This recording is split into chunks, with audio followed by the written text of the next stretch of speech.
आज से 6.5 करोड़ साल पहले पृथ्वी कुछ ऐसी दिखाई देती थी। जहां आप बैठे हैं वहां डायनासोर घुमा करते थे। समुद्र की गहराई से लेकर आसमान की चोटी तक 1 लाख किलो वजनी जीव से लेकर 4 हाथियों से भी बड़े पक्षी तक हर कोने में बस इनका ही राज हुआ करता था। लेकिन ऐसा क्या हुआ जो सिर्फ चंद घंटों में इनका विनाश हो गया? सिर्फ हमारे पूर्वज ही जिंदा क्यों बचे? इंसान पृथ्वी पर कैसे आए? चलिए जानते हैं आज की इस वीडियो में। समय में थोड़ा पीछे चलते हैं। ये है हमारी पृथ्वी। उस वक्त ऑक्सीजन ज़्यादा होने की वजह से 30 से 35 महाले बिल्डिंग जितना पेड़ हर जगह दिखाई देते थे और इनमें रहते थे डायनासोरस। ये है 8 मंजिला ऊंचा डायनासोरस जो एक दिन में कई जंगल चर जाते थे। उस वक्त पृथ्वी कुछ ऐसी दिखाई देती थी। ये है चूल के रेगिस्तान जहाँ लाखों सालों से बरसात नहीं हुई। यहाँ भी इनका बोलबाला है। ये है हमारा भारत जो एशिया की तरफ बढ़ रहा था। उस वक्त भारतीय जमीन लावा से भरी रहती थी और यहाँ पाए जाते थे राजासोरस। यहाँ का कुछ अलग ही मंजर है। 7 बस जितने लंबे जीव से लेकर इंसान जितने बड़े केकड़े तक बाहर आकर देखो तो कई किलोमीटर लंबे अमेरिकी रेगिस्तान में पाए जाते थे टाइटेनोसोरस। 20 हाथियों जितना वजनी 8 महाले बिल्डिंग से भी ऊंचे जीव महज यहाँ बच्चे पैदा करने के लिए इकट्ठा हुए हैं। दुनिया के हर कोने में डायनासोर्स की आवाजें गूंज रही थी, लेकिन इन्हें क्या पता था कि आज इनका अंत होने वाला था। दरअसल हमारे सौरमंडल में जुपिटर और मंगल ग्रह के बीच बहुत से उल्का पिंड है जो सूर्य का चक्कर लगा रहे हैं। अंत के 10 करोड़ साल पहले इनमें से ही 2 उल्का पिंड के बीच टकराव हुआ और उसका एक टुकड़ा तेज गति से पृथ्वी की तरफ बढ़ने लगा। पृथ्वी के पास आते ही उसके कुछ टुकड़े चांद पर गिरे, मगर इसकी गति तेज होने की वजह से चांद का गुरुत्वाकर्षण उसे खींच नहीं पाया। पृथ्वी के करीब आते ही उसकी गति और बढ़ने लगी। वातावरण के घिसाव ने उसे जलाना शुरू कर दिया और वो 80,000 किलोमीटर प्रति घंटे की रफ्तार से पृथ्वी से टकराया। यहाँ रात के 1:30 बज रहे थे। टकराव से 4 मिनट पहले पूरी पृथ्वी पर उजाला हो चुका था। इसकी चमक को देख नजदीकी जानवर अंधे हो चुके थे।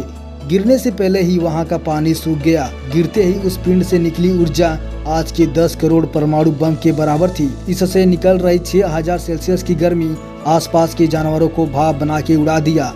150 किलोमीटर की दायरे की जमीन अंतरिक्ष तक पहुँच गई। इस विस्फोट से जन्मी झटके की लहर 550 किलोमीटर प्रति सेकंड की रफ्तार से आगे बढ़ रही थी। इसने पत्थरों को गोली की रफ्तार से उड़ाना शुरू कर दिया। आसपास की नदियां उल्टी बहने लगी, जंगल के पेड़ नीचे गिरने लगे, पहाड़ों ने दम तोड़ना शुरू कर दिया। इसके कुछ ही सेकंड बाद आई भयंकर गर्मी की लहर ने उड़ रहे पत्थरों को पिघलाकर लावा बना दिया। संपर्क में आने वाला पानी तुरंत भाप बन रहा था। समुद्र के अंदर उबाल शुरू होने लगा।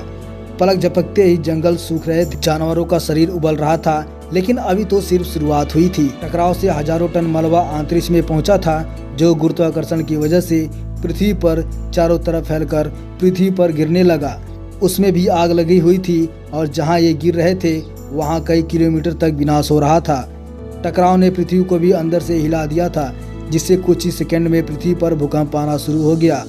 भूकंप की तीव्रता ज़्यादा थी, इसलिए समुद्र का पानी जमीन में बैठे रेत से मिलने लगा, जिससे जीवों को घुटन होने लगी और वहां भी पतन शुरू हो गया। अभी सिर्फ 5 मिनट ही बचे हैं। बाहर जानवरों में भगदड़ मच चुकी है।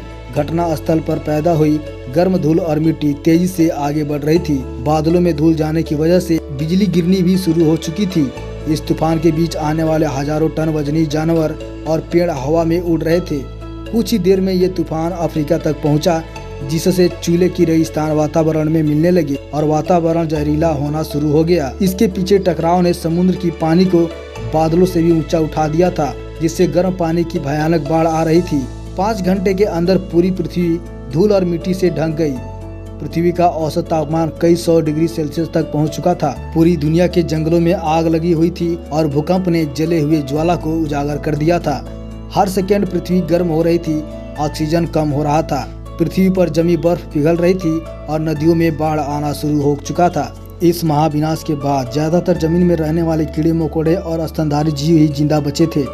पृथ्वी की 70% आबादी खत्म हो चुकी थी। कुछ डायनासोर्स अभी भी जिंदा थे, जो या तो छोटे थे या उन्हें किसी गुफा ने बचा लिया था। समुद्र की गहराई में रहने वाले जीव भी सलामत बचे थे, लेकिन अब उनका भी समय खराब होने वाला था। कुछ ही दिनों बाद जहरीले बादल पूरी दुनिया में बरसना शुरू हो गए। दिन पर दिन समुद्र जहरीला होने लगा, जिससे समुद्री जीव भी मरना शुरू हो गए और इस तरह से पृथ्वी से डायनासोर का अंत हो गया।